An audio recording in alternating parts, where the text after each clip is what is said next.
প্রিয় দর্শক, আমাদের নিয়মিত আয়োজন আলাপ অনুষ্ঠানে আপনাদের সকলকে স্বাগত জানাচ্ছি। আজকে আমাদের এই আলাপ অনুষ্ঠানে আলোচনা করতে আমার সঙ্গে আছেন আমাদের ভিশন 24 টিভি চ্যানেলের চেয়ারম্যান শহীদ খন্দকার, যাকে আমরা টুকু ভাই বলে ডাকি, এবং ওনার আরেকটি পরিচয় আছেন, উনি কানাডা ভিত্তিক মানবাধিকার সংগঠন মার্চ ফর জাস্টিসেরও প্রেসিডেন্ট, চেয়ারম্যান। টুকু ভাই, আসসালামু আলাইকুম। ওয়ালাইকুম সালাম, কেমন আছো ভাইয়া? আমি ভালো আছি, আপনি কেমন আছেন? Alhamdulillah. How is the weather in Toronto? Still cold? Still very cold. মানে আমি গত 9 বছর এখানে থাকি, এর মধ্যে এত ঠান্ডা আমি কখনো দেখিনি, বিশেষ করে টানা ঠান্ডা। এবং আজকে আজকে আমাদের ফার্স্ট রোজা গেল, আলহামদুলিল্লাহ। ইট ওয়াজ ভেরি নাইস। খুব চমৎকার চমৎকার ওয়েদার ছিল, না হ্যাঁ, হ্যাঁ, গরম হ্যাঁ। না ঠান্ডা। আর এখানে তো আপনি জানেন যে স্ট্রম যেটা, ওটা আবার হ্যাঁ, গতকালকে ছিল। এবং স্নোস্টর্ম। হ্যাঁ, স্নো স্ট্রম। এনিওয়ে, আমরা তাহলে আলোচনা শুরু করি। হ্যাঁ, বলো। আপনি তো বাংলাদেশে বেশ কয়েকদিন আছেন, নির্বাচনের আগ মুহূর্তে ছিলেন, সরকার গঠন দেখলেন। প্রথম আপনারা জানতে চাই, এই যে মন্ত্রিসভা গঠন হলো 50 সদস্যের, এটাকে আপনি কিভাবে মূল্যায়ন করবেন? দুটো ভাবে আমি মূল্যায়ন করতে পারি। প্রথম হলো যে এত বড় মন্ত্রিসভা আমার কাছে ভালো লাগেনি। হুম, এবং আমার মনে হয় যে এটা উম, অনেক আহ, মানে ছোট করা যেত এবং করা উচিত ছিল। কারণ এই যে মানে এতগুলি মন্ত্রী, প্রায় বোধহয় 50টা সব মিলে, 50 জন, সব মন্ত্রী মিলিয়ে 50 জন। উপমন্ত্রী মিলে, তারপরে আবার 10জন উপদেষ্টা মন্ত্রী, প্রতিমন্ত্রীর, মানে 60 people. 60। It's a big baggage, তাই না? এত বড় ব্যাগেজ, এই অর্থগুলো আমরা যেখানে সরকার বলছে যে তারা নানা ক্ষেত্রে অনেকগুলো ভালো সিদ্ধান্ত নিয়েছে। আমি সেটাও বলবো, যেমন তোমার এমপিদের তারা শুল্কমুক্ত গাড়ি কিনতে পারবে না, সরকারি প্লট পাবে না। দিজ আর ওয়ান্ডারফুল থিংস, কিন্তু তার সাথে সাথে এটা ঠিক আমার কাছে একটা কনফ্লিক্টিং মনে হলো যে এই জিনিসটা না করলে বোধহয় ভালো হতো। এটা হলো খারাপ দিক। নেগেটিভ পজিটিভ দিক হচ্ছে যে বিতর্ক তো আমরা সবসময় বিতর্ক করতে পছন্দ করি, হুম, এবং এটা আমাদের একটা মজ্জাগত অভ্যাস। আমরা কখনো ভালো কিছু দেখতে চাই না বা পারি না। তবে আমার মনে হয় যথেষ্ট ব্যালেন্সড একটা মন্ত্রিসভা হয়েছে। কিছু পুরনো লোক, সবাই পছন্দ করবে তার তো কোনো নিশ্চয়তা নেই। এবং অনেককে নিয়ে অনেক রকমের বাজারে অনেক রকমের গল্প গুজব আছে, সব মেনেই বলবো যে ওভারঅল আমার কাছে মনে হচ্ছে যে কিছু কিছু জায়গায় হয়তো আমার কাছে পছন্দ হয়নি, but overall it's been a good good ভালো একটা মন্ত্রিসভা হয়েছে বলে আমার বিশ্বাস। আচ্ছা, আপনি একটা শব্দ বললেন যে ব্যালেন্স, একটু ব্যাখ্যা করবেন ব্যালেন্সড কেন বললেন? ব্যালেন্স বলেছে অনেকগুলো কারণে। একটা হচ্ছে, প্রথম হলো যে কিছু প্রবীণ অভিজ্ঞ যারা ছিলেন তাদেরকে নেওয়া হয়েছে মন্ত্রিসভায়, যেটা খুব দরকার ছিল। তারপর নারীর ইনক্লুশন হয়েছে মন্ত্রিসভায়, সেটা ভালো লেগেছে আমার কাছে। দুজন সংখ্যালঘু, যাকে আমরা সবসময় বলি যে তারা তারা আমাদের আমাদের সমাজ থেকে কি বলবো, নানাভাবে বঞ্চিত হয়, তা তাদেরকে ইনক্লুশন করা হয়েছে। তারপর অনেকগুলো ইয়াংদের, নতুন মুখ এসছে। হ্যাঁ, হ্যাঁ, ইয়াংদের তারপর প্রাধান্য দেওয়া হয়েছে। হ্যাঁ, তারপর তোমার ধরো যে বিএনপির বাইরেও কিছু দল থেকে যারা আন্দোলনে শক্তিশালী ছিল, যাদের হয়তো পার্টিগত ভাবে তাদের তেমন কোনো বড় জায়গা নেই, যে they were vocal, they were supportive, এমন কিছু লোকজনদেরকে মন্ত্রিসভায় নেওয়া হয়েছে। তো এই কারণে আমি বলেছি যে it is a very balanced একটা একটা মন্ত্রিসভা হয়েছে। আচ্ছা, মন্ত্রিসভার মধ্যে টেকনোক্র্যাট হিসেবে আসছেন যিনি, পররাষ্ট্রমন্ত্রী খলিলুর রহমান, ওনাকে নিয়ে কিন্তু একটা বড় বিতর্ক। এবং ফেসবুকে দেখছি যাদের বক্তব্য বা বিতর্ক আমরা গ্রহণ করি, তারাও কিন্তু এটা সমালোচনা করছে। আচ্ছা, আপনি কি মনে বিতর্কটা করেন? কি নিয়ে বলো? আগে বিতর্কটা আমি বলি বিতর্ক। বিতর্কটা নিয়ে তাদের, যখন বিতর্ক বলছে যে তারা আগের সরকার, দুটো কথা বলছে, আগের সরকারের মন্ত্রিসভায় ছিলেন, সরকারে ছিলেন। আর দ্বিতীয়টা বলছেন যে উনি যে মানবিক করিডোরের বিষয়টা এসেছিল, আপনার খেয়াল আছে কিনা, সেই 2025 সালে, সেই বিষয়টাকে তুলে আনছেন। এবং আরেকটা জিনিস বলা হচ্ছে যে উনি বিদেশি নাগরিক।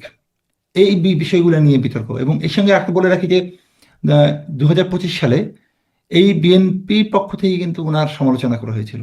খুলনাতে সালাউদ্দিন সাহেব কিন্তু প্রকাশ্য জনসভায় তীব্র সমালোচনা করেছিলেন, পদত্যাগ দাবি করেছিলেন। আজকে দেখা যাচ্ছে সেই আমাদের এই মন্ত্রিসভায় ঠাঁই পেয়েছে, এবং সবচেয়ে গুরুত্বপূর্ণ অর্থ এবং পররাষ্ট্র তার একটা, অপররাষ্ট্র মন্ত্রণালয়। আপনি কিভাবে দেখছেন? আমি এটা আমার আমার উত্তরটা কিন্তু খুব সেনসিটিভ হবে, আমি আগেই হ্যাঁ, বলে নো দিই। প্রবলেম। হ্যাঁ, আম, আমি খুব সেনসিটিভ একটা জায়গা থেকে প্রশ্নটা উত্তর দেব। সেটা হচ্ছে যে আমরা শুরু থেকেই, এটা এটা একেবারে আমার ব্যক্তিগত হ্যাঁ, মূল্যায়ন কিন্তু, হ্যাঁ, আমরা শুরু থেকেই শুনে এসেছি যে আম, বর্তমান সরকার বা প্রধানমন্ত্রী তারেককে বা বিএনপিকে, they came to power with the blessings of India. Right. এটা কিন্তু মোটামুটি ভাবে যারা বিএনপির অপোজিশন তারা কিন্তু অনেক আগে থেকেই এই একটা ন্যারেটিভ তৈরি করছিল। কিন্তু আমরা এটাও জানি, আমরা যদি ব্যাকগ্রাউন্ড দেখি, ডক্টর খলিলের, এমনিতে উনি খুব বিদ্বান মানুষ, খুব পণ্ডিত লোক, এবং আম, তার অনেক অনেক কোয়ালিফিকেশনস আছে। কিন্তু তার কিন্তু একটা বদনামও আছে, যে তিনি প্রো সাউথ ব্লক নন। ওকে। হুম, হুম। ওকে। রাইট। এবং এবং তিনি কঠিনভাবে এন্টি সাউথ ব্লক, এবং বলা যায়, ধরা যেতে পারে যে ভারতের বলয়ের বাইরে যে বৈদেশিক সম্পর্কগুলো তৈরি করা, মার্কিন যুক্তরাষ্ট্রের সাথে হোক, পাকিস্তানের সাথে হোক, বা অন্যান্য মিডল ইস্টার্ন কান্ট্রির ইউরোপের সাথে সঙ্গে হোক, হোক, ইইউ এর সঙ্গে। হ্যাঁ, এই সম্পর্কগুলো তৈরির ক্ষেত্রে তার অবদান ছিল অনেক স্ট্রং। সো এটা থেকে আমি যেটা বলতে চাচ্ছি সেটা হলো, it could be a message, হ্যাঁ, যে বাংলাদেশ, ওই যে আগের যেই ন্যারেটিভ তৈরি করা হচ্ছে, যে এই সরকার আবার সে একই নতজানু সরকার হবে, ভারতের মানে বটছায়ায় থাকবে। আমার মনে হয় যে এই এই যে এই তাকে মন্ত্রিত্ব দেওয়াটা, I think it's kind of a strong message. না, বাংলাদেশ, এই সরকারও স্বাধীন একটা পররাষ্ট্রনীতি গ্রহণ করবে। এবং তুমি যে কথাগুলো বললে, যে করিডোর ইত্যাদি ইত্যাদি, এগুলো নিয়ে তো আমরা তো এটাও শুনেছি যে সেন্ট মার্টিনস দিয়ে দেওয়া হয়েছে, হ্যাঁ, রাইট। তাই না? বাংলাদেশে আমেরিকান ঘাঁটি তৈরি হয়ে গেছে। তা আমি একদিন যোগ করে ফেসবুকে একদিন বলেছিলাম যে আমি সেন্ট মার্টিন ঘুরে এসেছি, আমি দেখে এসেছি ওখানে হাজার হাজার মার্কিন রণতরী ভিড় করে আছে। হ্যাঁ, তো তোমরা এসে দেখে যাও। তো এগুলো হচ্ছে যে আমি বললাম যে আমরা আমরা মানে গল্প তৈরি করতে ওস্তাদ। হুম। এবং এগুলো একেবারেই আমার কাছে মনে হচ্ছে তার তার তার এই তাকে নিয়োগ দেওয়াটা একটা স্ট্রং মেসেজ দেওয়া হয়েছে। গুড। হ্যাঁ, আপনার আপনার সাথে আপনি সেনসিটিভ বললেও আমি কিন্তু আপনার সাথে একমত। আমার কাছে মনে হয়েছে এটা একটা বিষয়, ধন্যবাদ। এবং মার্কিন যুক্তরাষ্ট্রের সঙ্গে যে তার কূটনীতির যে তার যে পারদর্শিতা, উনি কিন্তু অলরেডি প্রমাণ করেছেন। যে ট্যারিফের এক্স্যাক্টলি। সময় কিন্তু সে চমৎকারভাবে ডিল করছে। বাংলাদেশ যে ডিলটা এক্স্যাক্টলি। পেয়েছে সেটা নট ব্যাড এই ট্রাম্পের এবং সঙ্গে। আরেকটা আরেকটা কথা আমাকে বলতে হচ্ছে, ধরো একটা সময় এখন যে মানে এখন যে অন্যতম আলোচিত, আমরা বলি ইউটিউব ব্লগার পিনাকি ভট্টাচার্য, হুম, হুম। এই পিনাকি কিন্তু ডক্টর খলিলের পক্ষে এত বিশাল বিশাল ন্যারেটিভ তৈরি করেছিলেন। তোমার মনে আছে বোধহয়, আমার আমার হ্যাঁ? মনে আছে, এবং ওনাকে নিয়ে সে শো এখন, করেছেন, সে শো হ্যাঁ, আমি এখন দেখেছি। আমি এখন আমি জানি না যে, ধরো পিনাকি এখন যেহেতু স্ট্রং একটা প্রো জামাত স্ট্যান্ড নিচ্ছে, বা এন্টি বিএনপি গভর্নমেন্ট স্ট্যান্ড নিচ্ছে, সেখানে তার তার মূল্যায়নটা কি হবে তুমি কি জানো? আমি জানি না। আমি জানি না, আমি জানি না, তবে আমার একটু মনে আছে যে উনি বলেছিলেন শোতে যে পিনাকি যখন প্রথম এপিসোডগুলো করতেন, প্রথম অনিয়ার করার আগে খলিল সাহেবকে দেখিয়ে নিতেন, এবং খলিল এক্স্যাক্টলি। সাহেবকে উনি গুরু মানেন। এবং নো ডাউট যে পিনাকি কিন্তু যথেষ্ট মেধাবী, পড়াশোনা জানা লোক। হুম। নো হুম। ডাউট, আপনি পছন্দ করেন বা না করেন এটা মানতেই হবে। অবশ্যই এবং অবশ্যই, খলিল আমি সাহেবও তাকে তাই। পছন্দ করি। হ্যাঁ, হুম। খলিল সাহেবও কিন্তু সে মানে মেধার দিক দিয়ে খলিল সাহেবের কিন্তু আপনি সমালোচনা করতে পারবেন না। না। এবং সোফার আই নো উনি যখন বাংলাদেশের উনি তো পররাষ্ট্র মন্ত্রণালয়ে ছিলেন, এবং ওনার নামে কিন্তু কোনো আর্থিক দুর্নীতির কোনো অভিযোগ নেই, স্বজনপ্রীতির কোনো অভিযোগ নেই। ফলে না, এফিসিয়েন্সির আর্থিক জায়গা থেকে মনে হয় ইট ইজ পারফেক্ট। আর্থিক দুর্নীতির বাইরেও আমার মনে হয় যে বাংলাদেশের যে একটা স্বাধীন সার্বভৌম পররাষ্ট্র নীতির জায়গায়, তার ডেফিনেটলি তার অনেক অবদান ছিল। অবশ্যই। এবং I I hope he will continue this. এবং আমার মনে হয় এই কারণেই, এটা আমার ধারণা, এই কারণেই হয়তো বর্তমান প্রধানমন্ত্রী তাকে আবার ইনভাইট করেছেন এটা কন্টিনিউ করার জন্য। আমারও তাই মনে হয়। আচ্ছা, আরেকটা বিষয় দেখেন, শিক্ষামন্ত্রী হিসেবে মিলন কিন্তু আবার ফিরে এসেছেন। হুম। এইটা আপনি কিভাবে দেখেন? এটা আমার মনে হয় একটা অত্যন্ত অত্যন্ত, ওই জন্যই বললাম যে আমার মনে হয় overall this this has been a very good ministry. বাংলাদেশে একসময় নকল যে দৌরাত্ম্য ছিল, মিলন কিন্তু আমাদের আমাদের সহপাঠী, আমরা একই আচ্ছা, আচ্ছা। একই ব্যাচের, হ্যাঁ। এবং হিজ এ ভেরি স্ট্রং গাই, হ্যাঁ। হুম। এবং সে যেভাবে বাংলাদেশ থেকে নকলকে আহ, একেবারে বলা যায় নির্মূল করেছিল, টুকু ভাই, বলা যায় না উনি সত্যিকার অর্থে নকলকে নির্মূল করেছিলেন, বলা আমি যায় সেটাই বলে একটা বলেছি, দুর্বল হ্যাঁ, যে শোনায়। এবং এবং ওই অবস্থায় এত দ্রুত হুম। এটাকে সমূলে উৎপাটন করা, ডেফিনেটলি এটা একটা বিশাল তার অর্জন ছিল। এবং আমার মনে হয় তারেক রহমান বর্তমান প্রধানমন্ত্রী সেই জায়গা থেকেই তাকে আবার ফিরিয়ে এনেছে, যে শিক্ষা ব্যবস্থার যে বেহাল অবস্থা করে গেছে গত সরকার, সেটাকে আবার মোটামুটি ভাবে একটা রাইট ট্র্যাকে আনার জন্য মিলনের মতো একজন আহ, দক্ষ নাবিক দরকার। হুম। আমি যখন উনি ক্ষমতায় আসে, আমার মনে আছে উনি 1 বছরের নোটিসে একদম নির্মূল নাই করে দিয়েছিলেন, মানে একেবারে নাই করে একদম দিয়েছিলেন। একদম, ভেরি এবং short, very quick. Very short টাইমে, এবং এটা কিন্তু ইম্প্যাক্ট। যদি কিন্তু উনি ওই হঠাৎ করে সফর করতেন, হেলিকপ্টার নিয়ে যেতেন, আমার মনে আছে একটি বড় পত্রিকা এটা নিয়ে সমালোচনা করে যে সরকারের তেল পুড়িয়ে উনি হেলিকপ্টার ভ্রমণ করছেন। হ্যাঁ এই যে হ্যাঁ হ্যাঁ সমালোচনাগুলো দেখেন, হ্যাঁ। এই দুইটা পয়েন্ট আছে। একটা হচ্ছে উনি তেল পুড়িয়ে হেলিকপ্টারে যাচ্ছে, আপনি এটা ভ্রমণ হিসেবে দেখতে পারতেন। আবার এটার কারণেই কিন্তু নকলগুলো নির্মূল হয়েছে। কারেক্ট। So, আমার লাভ কোনটা? আমার নকল নির্মূল হওয়াটা আমাদের কতখানি গুরুত্বপূর্ণ। এবং গত সরকারের সময় শিক্ষার হার বাড়ানোর জন্য এমনও বলা হয়েছে, আমার বন্ধু যারা শিক্ষক আছেন তাদের কাছে আমি শুনেছি যে সাদা খাতা হইলেও তাকে পাশ করাতে হবে। হুম। আপনি দেখেছেন যে আপনি ঢাকা বিশ্ববিদ্যালয়ের ছাত্র, ট্রু। আপনি ঢাকা বিশ্ববিদ্যালয়ের ছাত্র, আপনি যখন পড়েছেন, আমি ঢাকা বিশ্ববিদ্যালয় না, আমি জাহাঙ্গীরনগর বিশ্ববিদ্যালয়, আমাদের সময় ভর্তি পরীক্ষার কম্পিটিশনটা কিরকম ছিল? আমার মনে আছে 1 নম্বরের পার্থক্য হলে 100 জনের পিছিয়ে যেতে হতো। একদম একদম একদম। কিন্তু এই গত কয়েক বছরে ঢাকা বিশ্ববিদ্যালয়ে ইংরেজি বিভাগে ছাত্র খুঁজে পায়নি, কারণ তারা ন্যূনতম পাস মার্ক পায়নি। শিক্ষা ব্যবস্থা এখানে গিয়েছিল। আমি এখন খুব দুঃখের সাথে বলি, যে যেই বিশ্ববিদ্যালয়ে, আমি তো নামটা ভুলে গেলাম, যে যে যেই ভাইস চ্যান্সেলর একজন বলেছিলেন যে আমাদের সবচেয়ে বড় অর্জন কি, যে টিএসসি তে এখনো 10 টাকায় 1 কাপ চা, একটা সাসিঙ্গারা। চপ, হ্যাঁ, একটা সিঙ্গারা পাওয়া যায়, হ্যাঁ। এটা যদি একটা বিশ্ববিদ্যালয়ের মানে আহ, কি বলবো, ভিসি। সাফল্যের ক্রাইটেরিয়া হয়, এবং একটা একটা ভিসি যদি এই ভাষায় কথা বলে, তুমি তো বুঝতেই পারো যে তাহলে তার অধীনে যে ছাত্রছাত্রীগুলো থাকবে, তাদের কোয়ালিটি কি হতে পারে। আই এম সরি টু, আমি ঢাকা বিশ্ববিদ্যালয়ে পড়াশোনা করেছি, ওই এলাকাতেই আমার বলতে পারো জন্ম থেকে মানে হ্যাঁ, যৌবন আপনার তো পর্যন্ত। ওখানেই বেড়ে ওঠা, ফুলারোডে। হ্যাঁ। So so so you are very right. Hmm. আচ্ছা, টুকু ভাই, আরেকটা প্রশ্ন করি মন্ত্রিসভা নিয়েই। আমি দুজন মন্ত্রীর কথা আমি বলবো। একটা হলো আপনার যে ইয়ে সাকি, জুনায়েদ সাকি এবং নুরু, এই দুইজনের মন্ত্রিসভায় আশাকে আপনি কিভাবে দেখছেন? এটা কিন্তু বিএনপি আগে থেকেই বলেছিল, অনেক আগে থেকেই, হুম। যে আহ, যারা বিএনপি করে না, হুম। কিন্তু যাদের একটা স্ট্রং ফেস ভ্যালু ছিল, আহ, জুনায়েদ সাকি, অবভিয়াসলি মান্না, হুম। জুনায়েদ সাকি, অনেকেই ছিল। তার ভেতর যাদেরকে আমরা বলতে পারি যে একটা একটা ইমেজ তৈরি করেছিল, নূর সেভাবে করেনি। নূরকে আনার কারণটা আমি তোমাকে ঠিক বলতে পারবো না, বাট অবভিয়াসলি তার সে ডাকসু ভিপি ছিল এক সময়, তার তার ওইভাবে একটা ওয়েট থাকতে পারে। কিন্তু আন্দোলনের ক্ষেত্রে বিএনপির সাথে সহযোগী হিসেবে জুনায়েদ সাকি, আহ, তার যথেষ্ট অবদান ছিল। অ্যান্ড এবং as far as I know, তার একটা সেন্সিবল ইমেজও আছে একটা। একটা সেন্সিবল ইমেজ আছে।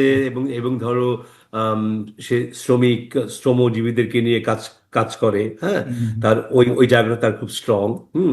So I think it was, এটা এটা বিএনপির যে কমিটমেন্ট ছিল তার সাথে সঙ্গতিপূর্ণই, তার হুম। বাইরের কিছু নয়। আর একটা ছিল যে বাংলাদেশ জাতীয় পার্টি, বিজেপি, মঞ্জু, আন্দালিব রহমান পার্থ, অনেকে মনে হ্যাঁ। করেছেন যে সে হয়তো আসবে, কিন্তু সে আসেননি। এটা কি তার সঙ্গে আওয়ামী লীগের উচ্চ পর্যায়ের আত্মীয়তা কি একটা কারণ? আমার মনে হয় না, কারণ তাহলে তো আমাদের যে ইকবাল, ইকবাল টুকু, হ্যাঁ, হ্যাঁ, হ্যাঁ, হ্যাঁ, যে হ্যাঁ, হ্যাঁ, হ্যাঁ। ওনার পুরো নাম কি, ইকবাল টুকু না, যে বিদ্যুৎ, হ্যাঁ, বিদ্যুৎ প্রতিমন্ত্রী বিদ্যুৎ, হ্যাঁ। আগে ছিল। তারও তো তারও তো ইকবাল মাহমুদ তোমার দ্বীপ। এই, হ্যাঁ, ইকবাল, ইকবাল মাহমুদ, হ্যাঁ। তারও তো তোমার ধরো আওয়ামী লীগের সাথে চমৎকার সখ্যতা ছিল। হুম। হুম। শেখ কামালের খুব ঘনিষ্ঠ বন্ধু বন্ধু ছিলেন তিনি, হ্যাঁ। সো কিন্তু আমার মনে হয় পার্থ সেটা, তো সরাসরি শেখ পরিবারের জামাই, এটা কাজ করেছে কিনা কে জানে। আমার মনে হয় না শেষ, বরঞ্চ আমি আমি বলবো যে সে, এটা কেন, আমার মনে হয় এখানে অন্য কোনো বোধহয় অন্য কোনো ব্যাড কোনো কারণ নয়। আমার মনে হয় হয়তো এখানে অন্য কোনো ভালো কোনো পরিকল্পনা আছে, যে আন্দালিবকে বাদ দেয়া, হ্যাঁ, কোনো কারণে এই জন্য নেওয়া হয়নি। That's not what I think. I think there is another plan with Andalib, Partha, এবং এটা হয়তো সময় বলে দেবে, কিন্তু আমার ধারণা যে he is in very close and good good link with the current leadership of BNP. Right. আরেকটা বিষয় মন্ত্রিসভা নিয়ে বলি যে ধরেন যাদেরকে উপদেষ্টা হিসেবে নিয়োগ করা হলো, এটা কি দরকার ছিল নাকি না, আমি তো তোমাকে প্রথমেই বলেছি, তাই না, যে এটা আমার মনে হয় যে একটা বাহুল্য, অতিরিক্ত বাহুল্য।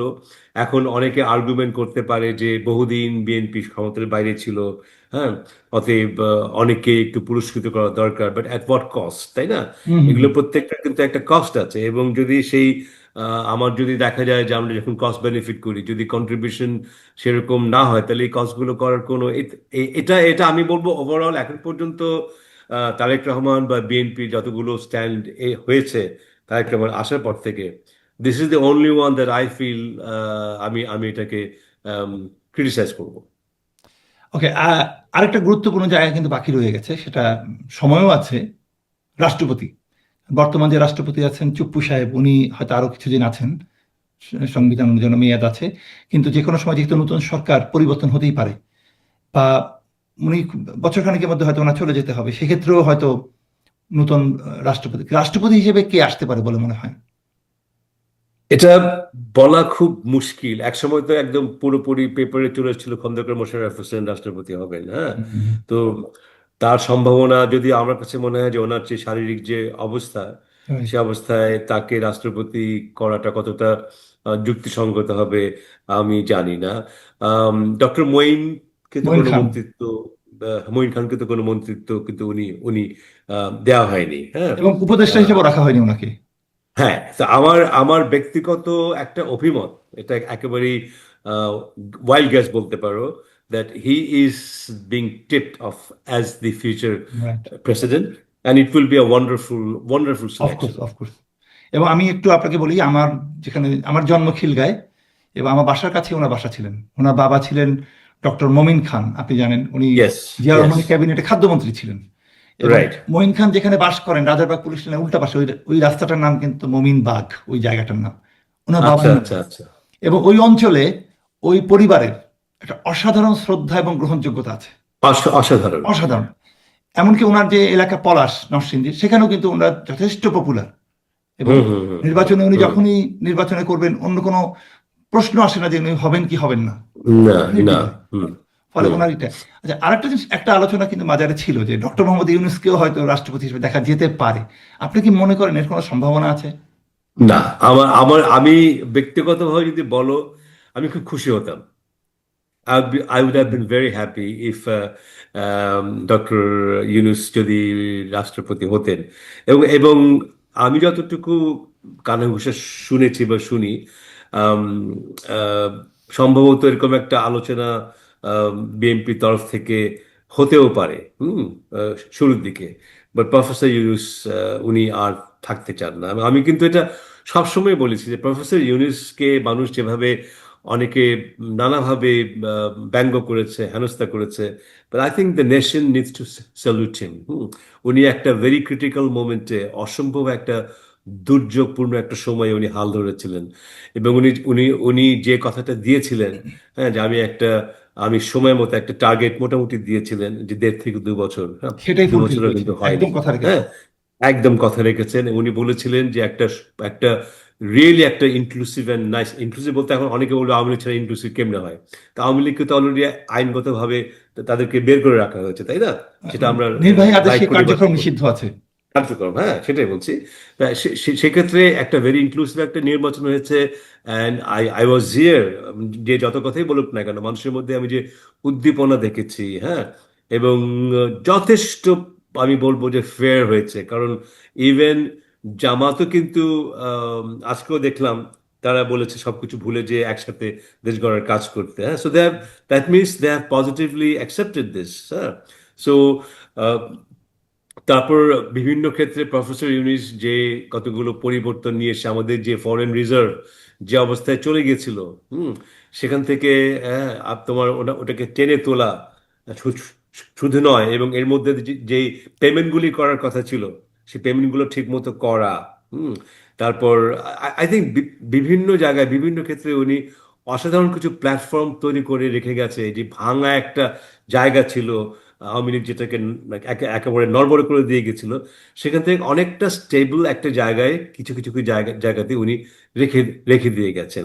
So I think he should be, আমার তো মনে হয় যে আমি ব্যক্তিগতভাবে যখন তার কথা ভাবি, আমার আমার রিয়েলি মনে হয় যে এই মানুষটা এত এত বড় একটা কাজ করে গেল, কিন্তু তাকে মানুষ, দুই দিকেই এখন মানুষ তাকে নিয়ে ক্রিটিসিজম করছে, এটা এটা আনফর্চুনেটলি। এটা একটু ভাই থাকবে আমাদের সমাজে, এটা এটা মানে এর ব্যতিক্রম আমি কখনো আশা করি নাই। আর সবচেয়ে বড় কথা কি, উনি যত ভালো কাজ খারাপ কাজ করুক, এন্ড অফ দ্য ডে আমাদের দরকার ছিল একটা সুষ্ঠু নির্বাচন। হ্যাঁ, সবচেয়ে জরুরি ছিল। আমাদের আওয়ামী লীগ সরকারের সময় এত খারাপ অবস্থা হওয়ার একটাই কারণ, আমাদের নির্বাচন ব্যবস্থাকে ধ্বংস করা হয়েছিল। সেইখান থেকে উনি যে রিপেয়ারটা করলেন, একটা নির্বাচন করলেন, এবং নির্বাচনের মধ্য দিয়ে একটি গণতান্ত্রিক সরকার, এবং যে নির্বাচনটা কোনোভাবেই প্রশ্নবিদ্ধ না, প্রচন্ড সমালোচক কিন্তু তার কোনো সমালোচনা করতে পারে নাই। এইটা আমি বলি, এই এই এই জায়গাটা, এটার কারণে তার যদি কোনো অপরাধ বা ভুল থেকেও থাকে, আমি অপরাধ বলবো না, ভুল, সেটা অবশ্যই ক্ষমা করা যায় আমার কাছে মনে হয়। আমি তোমাকে দুটো জিনিস বলবো। প্রথম জিনিস হলো, ধরো বাংলাদেশের রাজনীতিতে এখন পর্যন্ত আমার মনে হয় উনি ছাড়া আর কোনো সরকার প্রধান গ্রেসফুলি বিদায় নিতে পারেননি। হয় মারা গেছেন, হুম, অথবা তাকে টেনে নামিয়ে দেওয়া হয়েছে। So he is the only single probably exception যিনি গ্রেসফুলি বিদায় নিয়েছেন, নাম্বার ওয়ান। নাম্বার টু হচ্ছে, তুমি যে বললে যে ভুল ত্রুটি, ভুল ত্রুটি তো হতেই পারে না, ধরো একটা হুম। মানে নোবডি ইজ অ্যাবভ মিস্টেকস, হ্যাঁ, কেউই না। কিন্তু আমি কোনো মেজর কোনো কি তুমি মিস্টেক তুমি না, বলতে পারবে? না, না, আমি আমি দেখি তো না। আমি আমি তো দেখি না। আইন শৃঙ্খলার যে অবস্থা ছিল একটা রাষ্ট্র, তুমি বলো যে 5 দিন, হ্যাঁ, সরকার মানে ছিল না, একটা থানা, কোনো থানাতে ল, পুলিশ ছিল না, হ্যাঁ। কোনো ল ছিল না, হ্যাঁ। তারপর তোমার আমাদের তো প্রতিবেশী রাষ্ট্র থেকে ননস্টপ, এবং কিছু কিছু সকল বাংলাদেশি মানুষরা যেভাবে এখানে হিন্দুদের কচুকাটা করা হচ্ছে, এই করা হচ্ছে, সেই করা হচ্ছে, নানা রকমের, এত রকমের নেগেটিভ একটা প্রোপাগান্ডা ছিল তার বিরুদ্ধে, তাই না? তারপর একটা ফ্লাড হলো উনি আসার হুম, হুম, পরপরই, হুম। বড় রকমের একটা ফ্লাড হলো। তারপর ওই সেন্ট মার্টিন দ্বীপ দিয়ে চলে গেছে। উনি যেখানে যাই ভালো কিছু করতে গেছে, সেখানে তাকে টেনে নামাবার চেষ্টা করা হয়েছে। তার মধ্য থেকে উনি, আমি বলবো হি ইজ ভেরি কারেজাস। উনি যেই যেই ম্যান্ডেট নিয়ে উনি এসেছিলেন, আমাদের প্রমিস করেছিলেন, তার অনেকটাই তিনি করে গেছেন। হুম, হুম, হুম। ওকে, টুকু ভাই, এবার আরেকটা বিষয় আছে, সেটা হচ্ছে এবার শোনা যাচ্ছে যে আমরা বহুত আগে থেকে, 91 সাল থেকে কিন্তু একটা কথা শুনলাম, সেটা শ্যাডো ক্যাবিনেট, ছায়া মন্ত্রিসভা। শোনা যাচ্ছে যে এইবার শ্যাডো ক্যাবিনেট হবে, এটাকে আপনি কিভাবে দেখছেন? It's very important. এবং আমি তারেক জিয়ার অনেকগুলো কাজকে আমি খুব অ্যাপ্রিসিয়েট করেছি। এবার বললাম যে এক্সেপ্ট এই যে এই বিশাল মন্ত্রিসভাটার বাদ দিয়ে, I think most of the things that he said or he did. যেমন তাকে প্রশ্ন করেছিল যে জাতীয় জামাতকে নিয়ে জাতীয় সরকার মানে করা যায় কি না, বা তখন সে কিন্তু সুন্দর একটা উত্তর দিয়েছে। একটা একটা একটা সরকারকে সাকসেসফুল হতে গেলে একটা স্ট্রং অপোজিশন দরকার, হুম, তার মানে একটা শ্যাডো গভর্নমেন্ট থাকা দরকার, হুম। এবং I think for the first time আমরা বাংলাদেশে একটা সত্যিকার একটা স্ট্রং একটা শ্যাডো গভর্নমেন্ট দেখতে পারবো। আমি অলসো জামাতকে নেতাকেও আমি অ্যাপ্রিসিয়েট করি। আজকেও তিনি বলেছেন হুম, যে আমরা অতীত ভুলভ্রান্তি ভুলে যে, হুম, আমরা আমরা ঐক্যের সাথে আমরা দেশ গড়ার কাজ করব, হুম। তারা এই যে তোমার এই জুলাই সনদ নিয়ে বিএনপির যে অবস্থান, তাকে তারা ক্রিটিসিজম করেছে, কিন্তু তারা বলেনি যে তারা হ্যাঁ, মানে হঠকারী কোনো কিছু করবে, তাই না? অনেকে তাদেরকে উস্কানি দিচ্ছে, আমি জানি দেয়ার লট অফ পিপল বাইরে থেকে উস্কানি দিচ্ছে আহ, কিছু হঠকারী কাজ করার জন্য। কিন্তু এখন পর্যন্ত আমি শফিক সাহেবকে ধন্যবাদ দেব যে উনি এখন পর্যন্ত কোনো হঠকারী কোনো সিদ্ধান্ত কিন্তু উনি নেননি। রাইট, রাইট, অবশ্যই এটা অ্যাপ্রিসিয়েট করার মতন। আর সংসদে যে হয়, সংসদটা তো আসলে সমালোচনা, সমালোচনা যদি গ্রহণ করা যায়, তাহলে সেই সমালোচনা থেকে কিন্তু নিজেকে আরো শুধরে আরো ভালো ডেলিভার করা যায়। বা অ্যাবসলিউটলি। আমাদের রাজনৈতিক দলগুলো যদি, সেটা ব্যক্তির ক্ষেত্রে তাই, প্রত্যেকটা মানুষের ভুল আছে। কারণ আমার আমার যেটা ভুল, আমি যদি বুঝতে পারি এটা ভুল, তাহলে তো আমি নিজেই সংশোধন করতাম। কারেক্ট। আমার কাছে ভুল মনে হচ্ছে না বলে এটা আমি করছি, কিন্তু আপনি যদি আমাকে ধরিয়ে রাইট। দেন যে এটা তোমার ভুল, তাহলে কিন্তু আমি যদি সেন্সেবল হই আমি কিন্তু এটা সংশোধন করতে পারি, আমাদের হ্যাঁ, তুমি রাজনীতিতে এখানে আছে। একটা ভালো কথা অবশ্য বলছো, যদি আমি সেন্সিবল হই। হ্যাঁ, প্রবলেম হলো যে আমাদের বাংলাদেশের অধিকাংশ মানুষই কিন্তু এই সেন্সিবলের সংজ্ঞাটাই জানে না। সত্যি রাইট। আমি দুঃখিত, আমি না না আমি না, কাউকে অসম্মান করে বলছি না। হ্যাঁ, বিশেষ করে সবাই আমাদের মনে করে বিশেষ করে আমাদের রাজনীতিবিদরা আর কি। রাজনীতিবিদ ছাড়াও ভাই, আমি তো সরি, আমি যদি আমি আজকে আমি দুঃখ করে বলছি, আমি যে যে শহরে বসবাস করি, টরন্টো শহরে, তাই না, সেখানে আমি যখন দেখি যে আমরা যাদেরকে অনেক সেন্সিবল মানুষ বলে ভাবি, হ্যাঁ, হুম। এখনো আমি ভাবতে চাই, কিন্তু তাদের যে যেরকম কথাবার্তা, বক্তব্য, রেসপন্স, রিয়াকশন দেখি, আমার তো মনে হয় না আসলে তাদের মধ্যে সেই সেন্সটা কাজ করছে বর্তমানে, যে কোনো কারণে হোক কাজ করছে না। দুঃখিত। ঠিক, আমরা প্রায় শেষ পর্যায়ে, টুকু ভাই আপনি শেষ পর্যায়ে, আপনি যখন টরন্টোর কথা বললেন, আপনি তো ফিরে আসছেন বোধহয় সপ্তাহখানেকের মধ্যে। ইনশাআল্লাহ। আপনি তো জানেন, আমরাও জানি যে এখানে ডলি বেগম, যিনি এমপিপির মানে এমপিপি ছিলেন এখানে, মানে প্রভিন্সিয়াল হ্যাঁ। পার্লামেন্টের মেম্বার, উনি হ্যাঁ। এবার সেন্ট্রালে, মানে কেন্দ্রীয়, মানে সরকারের, মানে যেটা মূল পার্লামেন্টে নির্বাচনে অংশগ্রহণ করছেন, এবং হুম। লিবারেল থেকে। এবং আপনিও হুম। লিবারেল একজন সক্রিয় কর্মী বলবো বা নেতা বলবো, যাই হোক, আপনি সক্রিয়ভাবে হুম। ইনভলভ হুম। অনেক দিন থেকেই। এবং যতদূর জানি যে আপনারও একটা, মানে ইচ্ছা ছিল যে হয়তো সুযোগ থাকলে নির্বাচন করবেন। এই জায়গা থেকে ডলি যে নির্বাচন করছেন, এবং আরেকটা কথা বলে রেখে, ডলির প্রতিপক্ষ যিনি আছেন কনজারভেটিভ পার্টি, উনিও কিন্তু একজন বাংলাদেশি, একটা হুম। তরুণ। ফলে হুম। আমরা এই প্রথমবারের মতো মানে কানাডাতে পার্লামেন্টে একজন বাংলাদেশি এমপি পেতে চলেছি, এটা কারেক্ট। মোটামুটি নিশ্চিত। একদম। আপনি জিনিসটাকে কিভাবে দেখছেন? দুটো জিনিস, একটা এই যে বাংলাদেশি একজন প্রতিনিধি আসা, এবং ডলিকে নেওয়া নির্বাচনে, আপনি এই আচ্ছা। দুটো কি আলাদাভাবে আপনার কাছে জানতে চাই। ওকে। অবশ্যই বাংলাদেশি একজন প্রতিনিধি আসা, এটা একটা বিরাট একটা আমাদের জন্য একটা গর্বের ব্যাপার হবে, এবং এটা দরকার ছিল। আমাদের প্রতিবেশী রাষ্ট্রগুলি, অনেক ছোটখাটো রাষ্ট্রগুলি, তাদের থেকেও এমপি হয়েছে, হুম, কিন্তু আমরা এখন পর্যন্ত সেটা আমরা সে জায়গাটা করতে পারিনি। এখন দুজনই ভালো ক্যান্ডিডেট, হ্যাঁ, আমি, এবং হুম, দুজনে আমার খুব খুব খুব ঘনিষ্ঠ মানুষ।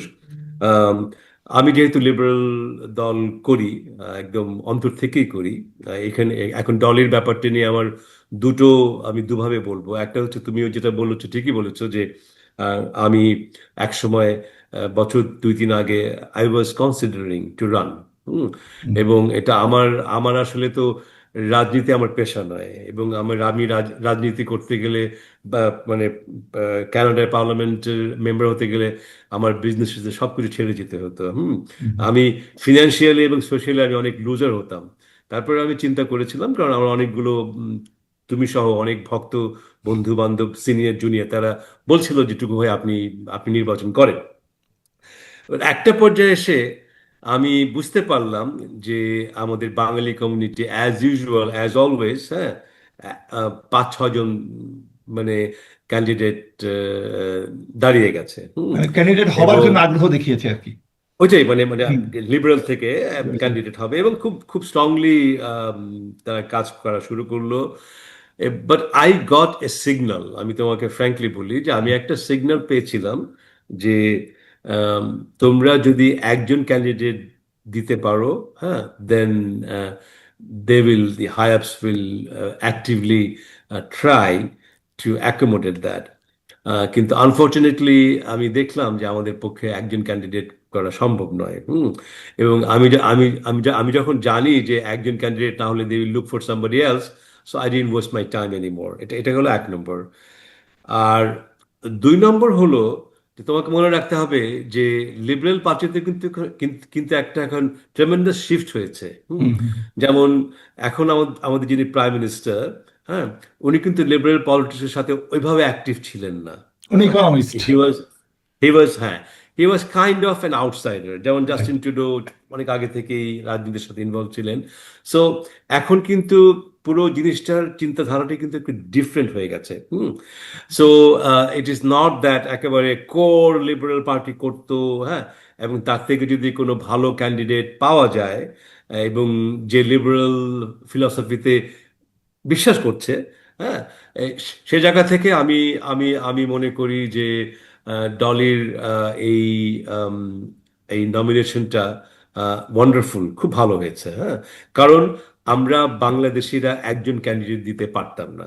এখন তাহলে কি ভালো হতো যে আরেকজন অন্য বাঙালি কমিউনিটির বাইরে কাউকে নিয়ে নিয়ে আসতো? And there was A rumour, দেয়ার ওয়াজ এ টক, হ্যাঁ, Yeah, যে অন্য কমিউনিটির কাউকে মানে ক্যান্ডিডেট করবে। সেখান থেকে ডলি এসছে, she has a very clean image. তার যথেষ্ট পপুলারিটি আছে, চমৎকার একজন মানুষ বক্তা। তিনি। হ্যাঁ, বক্তা এবং ভেরি ভেরি স্ট্রেট ফরওয়ার্ড।